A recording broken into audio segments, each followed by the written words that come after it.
Can I ask you to further explain in detail how you have collaborated with the government structure and the Ministry of Health in this identification of risk individuals? You have experience in mentioned briefly, but if you can elaborate on how exactly it has happened.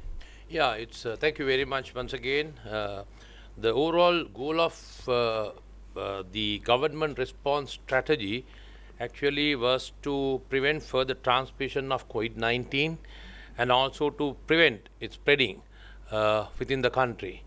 So actually what we did was that His Excellency the President appointed me as the head of the COVID-19. All the professionals of different fields, especially from the health sector under the Director General of Health Services.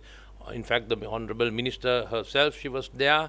And we actually, what I did was to get this all together to a mechanism and to fix this to an engine. All parts were collected and it was made an engine there. The engine was the strategy which went ahead in response of COVID-19 in Sri Lanka.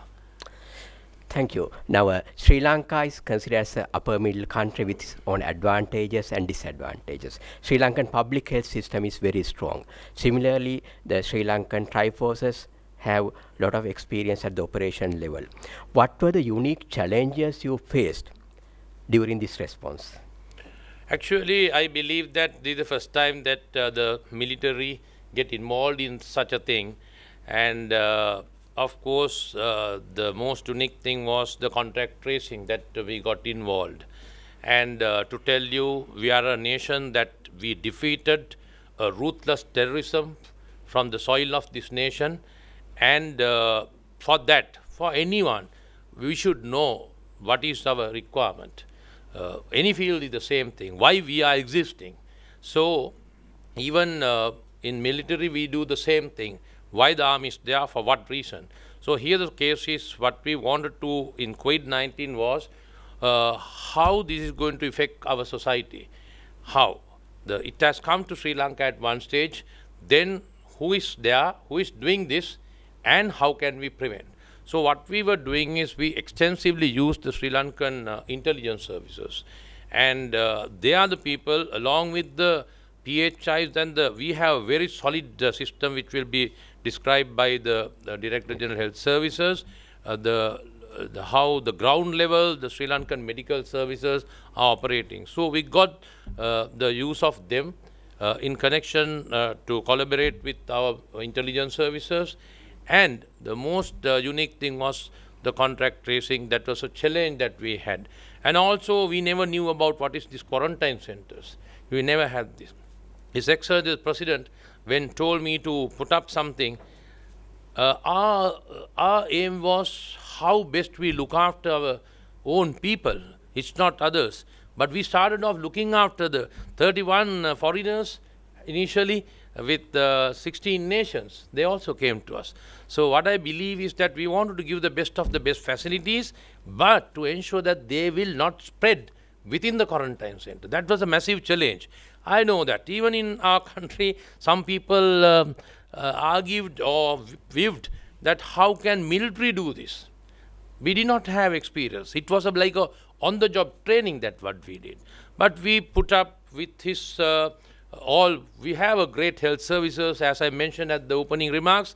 So got the advice from them, and we did all what they wanted. We executed their ideas there, and we managed to prevent at the very first stage, the first stage of when we brought Sri Lankans from abroad and other people who came from abroad, more than 3,600 we quarantined in 51 quarantine centers. But the uniqueness was not a single spread from A to B within a quarantine center. Those who got 33 cases, they all were who came with the COVID-19 who admitted straight. So that was a challenge that we had. And thereafter, even working with all other agencies, they are really true professionals, and they are thinking, you know, that it's not like that. But our country is a unique country. We believe unity. Our unity was the strength to fight against COVID-19. And so Sri Lankan military always believes the motto, nothing impossible. So this nothing impossible with unity is strength managed to do this, and these are certain challenges that we had. Thank you, Commander. There's another question that's coming from our participants. They're asking how many were quarantined in Sri Lanka? What was the number? Yes, now this is a bit of a question. Now we had two processes. One thing is we said in my earlier when I spoke, we had containment, prevent spreading, then to look after the who got confirmed from this thing.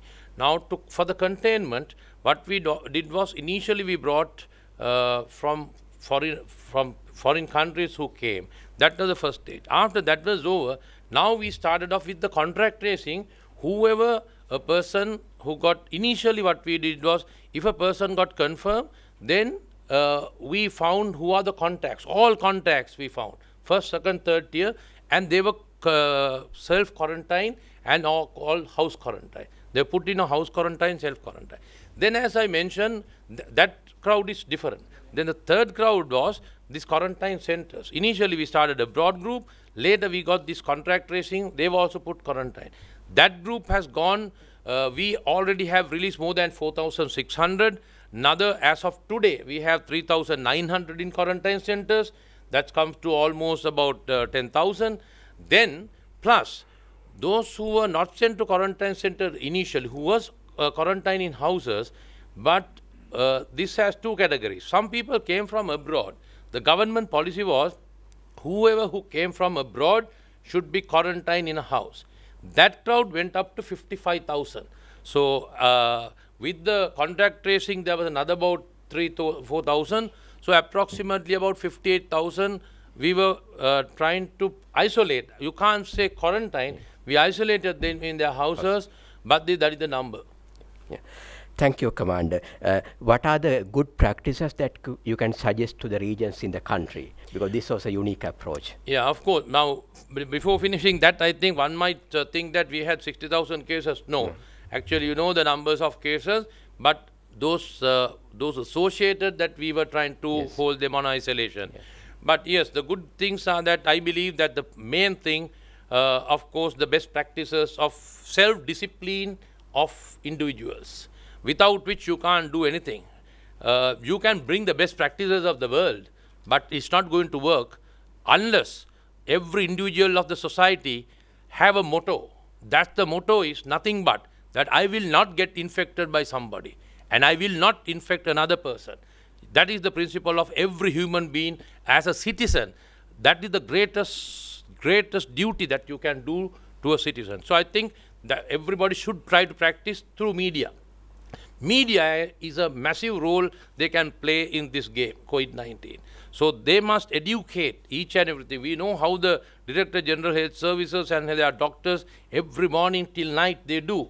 So you have to educate the population exactly, because still we do not know how this is spreading. There are things, still it's learning. So we have to educate them. That is one most important thing what I think. The other thing is contact tracing. Without tracing, you have to, one might argue that why military? Of course, in a country like, a unique country like our island nation, Sri Lanka, they have good public health system. We can do it, but still, without which I think for us in our government is elected military, but I think that was a contact tracing is one of the most unique thing that I can suggest for them. And also maybe after that, there should be some method of quarantining anyone, whether self, house, or a center. These are unique things. I can keep on explaining, but I know limited time, these three things is the most unique, I believe. Yeah. Thank you, Commander. I think you mentioned the importance of the education, communication as well. The whole idea of this conference is also community empowerment.